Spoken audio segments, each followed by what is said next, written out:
Bonjour à tous et bienvenue sur Maroc 24.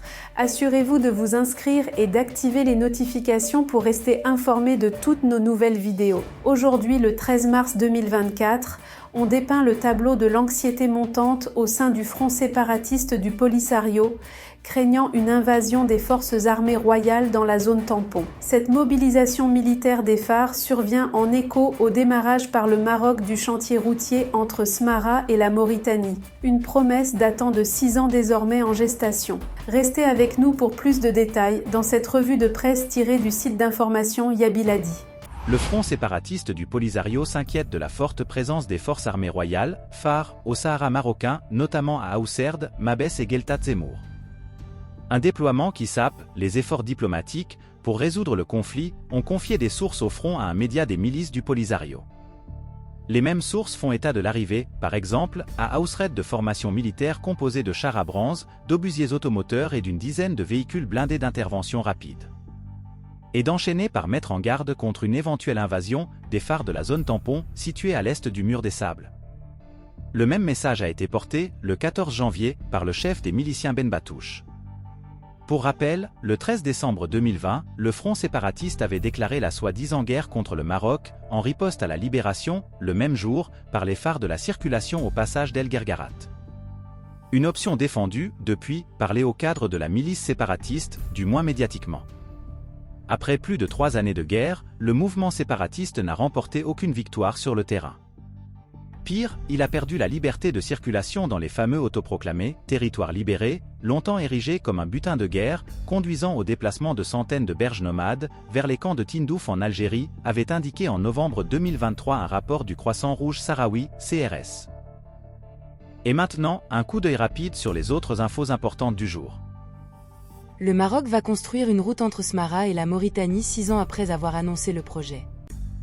Les relations entre le Maroc et la Mauritanie traversent l'un de leurs meilleurs moments, ce qui a conduit à la reprise d'un projet annoncé en 2018. Le Maroc a dépoussiéré un projet qui, bien qu'annoncé officiellement il y a plus de 5 ans, n'a jamais vu le jour. Et l'une des raisons fondamentales de la relance de la construction d'une route reliant Smara à la Mauritanie est justement la bonne conjoncture des relations entre les deux pays. Une route pour relier Amgala à la Mauritanie. Révélée pour la première fois en septembre 2018 par l'ancien ministre de l'Équipement et des Transports, Abdelkader Amara, ce projet vise à construire une route qui passera par une base opérationnelle de la Minurso. Des sources consultées par le média Yabiladi affirment que la route reliant Amgala à la Mauritanie a déjà commencé à être construite. Les excavateurs des forces armées royales, phares, ont commencé à ratisser le site en vue de la prochaine phase du projet, précisent les sources. La construction de ce nouveau tronçon de route était à l'ordre du jour le 15 février, lors de la réunion avec les autorités responsables du projet. Le tout sous l'œil attentif de Colin Stewart, secrétaire général pour le Sahara marocain et chef de la Minurso. Cette nouvelle route est une avancée importante pour le Maroc, car elle permettra de limiter la menace des milices du Polisario dans cette région. C'est pourquoi le projet n'est pas si simple et est bloqué depuis tant d'années. Les intérêts de l'Algérie à maintenir son influence dans la région, à travers le Polisario, se heurtent aujourd'hui à ceux de la Mauritanie, qui sent son alliance avec le Maroc se renforcer de jour en jour. Le projet déjà lancé nécessite l'approbation de la Mauritanie, qui en outre, une fois la construction de la route achevée, aurait la lourde responsabilité d'en garantir la sécurité. Cependant, l'une des raisons qui a éloigné Nouakchott de cette initiative est la réticence de l'Algérie et du front séparatiste, qui serait menacé par un nouveau soutien de la part du Maroc. Mais la situation actuelle, où le Maroc et la Mauritanie coopèrent à tous les niveaux et où les relations sont de plus en plus fructueuses, a conduit l'administration mauritanienne à concentrer ses efforts sur le renforcement de son alliance avec le leader régional, Rabat. Une démarche qui suscite un grand mécontentement en Algérie, car un pays de plus opte pour le camp marocain au détriment de l'Algérie, de plus en plus isolée en termes de soutien régional.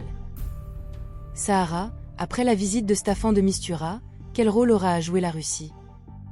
Après son voyage en Afrique du Sud qui avait secoué l'opinion publique et avait fait réagir la diplomatie marocaine, l'envoyé personnel du secrétaire général des Nations Unies pour le Sahara, Staffan de Mistura, s'est rendu en Russie pour rencontrer le chef de la diplomatie russe Sergueï Lavrov, dans le but d'engager la discussion sur la reprise du processus politique. La Russie aura-t-elle un rôle positif vis-à-vis de cette question ? Cette réunion a porté sur l'état et les perspectives du processus de règlement du conflit du Sahara et le rôle stabilisateur de la MINURSO, a indiqué un communiqué de la diplomatie russe suite à cette entrevue. Un échange de vues a eu lieu sur les perspectives de relance du processus politique, compte tenu des contacts récents de Staffan de Mistura avec tous les acteurs intéressés, a ajouté la même source. La Russie a souligné l'importance de parvenir à une solution juste, durable et mutuellement acceptable au problème du Sahara sur la base des résolutions du Conseil de sécurité de l'ONU, a encore précisé la diplomatie russe. Bien que ce voyage semble inopportun au vu de la non-implication de la Russie dans le dossier, il peut se révéler intéressant puisque le pays siège au Conseil de sécurité. Malgré la position russe qui va à contresens du consensus au sein du Conseil de sécurité, la Russie a toujours pris soin de respecter le Maroc et de ne pas le froisser. Cela a pu se voir expressément lors des sommets Russie-Afrique où la Russie n'a jamais invité la prétendue race du Polisario. Cela a également pu se voir par les assurances publiques adressées indirectement au Maroc, lorsque des exercices militaires conjoints aux frontières marocaines avec l'Algérie ont été révélés. La Russie a insisté pour signifier qu'il n'y avait pas d'alliance militaire avec l'Algérie et que les exercices conjoints n'étaient pas de nature à déstabiliser le Maroc. Les récents développements de la géopolitique semblent également montrer que la Russie a tourné le dos au régime algérien. Cette prise de distance russe par rapport à Alger peut s'expliquer par une mesure prise premièrement par l'Algérie qui a choisi de s'éloigner de Moscou dès le début de la guerre en Ukraine pour ne pas y être associée par les pays occidentaux. De son côté, la position du Maroc sur le conflit ouvert entre la Russie et l'Ukraine devrait être nettement appréciée pour sa justesse et son équilibre, et devrait ainsi jouer en faveur du royaume, source Express. Le Figaro, l'Algérie perd son influence en Afrique du Nord, tandis que le Maroc renforce sa position. Le journal a cité un responsable exécutif du ministère des Affaires étrangères algérien, sans mentionner son nom, affirmant « Depuis le coup d'État au Mali, la relation avec Bamako s'est considérablement détériorée. Ils n'ont pas aimé que le président Abdelmadjid Tebboune leur demande d'accélérer le processus de transition, et l'Algérie a accueilli l'imam Dicko, et nous n'avons pas accepté le départ des putschistes de l'accord de l'Algérie. » Le journal français a également ajouté que l'Algérie et Bamako étaient pris dans un tourbillon dont ils ne semblent pas pouvoir s'échapper. Le journal a également souligné que la relation s'est également détériorée avec le Niger, notant qu'en octobre dernier, le Premier ministre nommé par le Conseil militaire a adressé des mots durs à l'Algérie, l'accusant de vouloir manipuler le nouveau pouvoir à Niamey, qui a rejeté la médiation algérienne.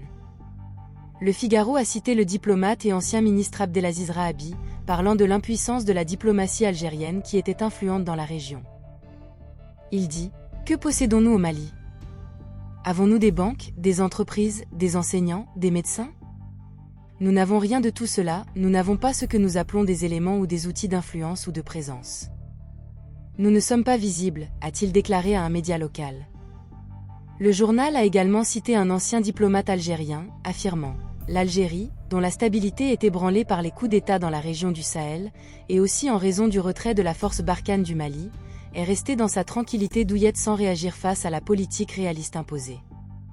Et pire encore, elle a minimisé l'importance du rôle actif croissant, joué par les puissances non régionales, telles que la Turquie ou les Émirats, source Iba Press. Pour rester informé, je vous invite à regarder les vidéos Maroc 24 qui s'affichent sur votre écran.